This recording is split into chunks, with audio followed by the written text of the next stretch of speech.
physical protests are breaking out across Brazil. Matt Tierman is an investigative journalist. He joins us to assess what exactly is going on here. Matt, thank you so much for joining us tonight.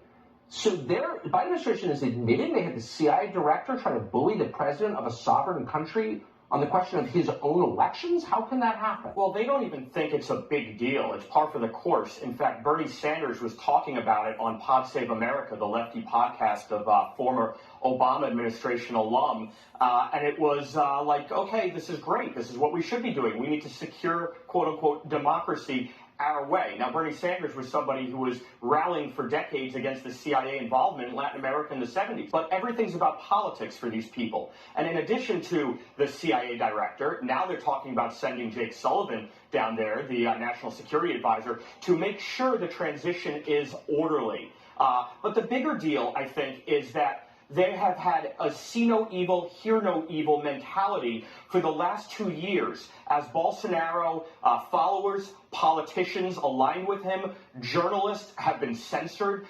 imprisoned. I wrote a piece for CDM Press, and I listed some of these incarcerated journalists. Even a sitting politician, a sitting congressman, was placed under house arrest, and it's continuing right now. Carla Zambelli, an outspoken member of the lower house, the Chamber of Deputies, has been totally purged from social media by diktat of one man, the head of the Brazilian Supreme Court, who also oversees a subsidiary court, the Brazilian Electoral Court. There's no due process here. It is purely by diktat. And these people are losing their voices, and the Biden administration says nothing. Where is that not considered an irregularity electorally? Where's the Organization of American States, the EU, the State Department, the IRI, who monitors elections? They're silent.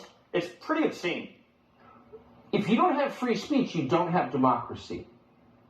Free speech is a prerequisite for democracy. So when you shut down free speech, it's not a democracy by definition.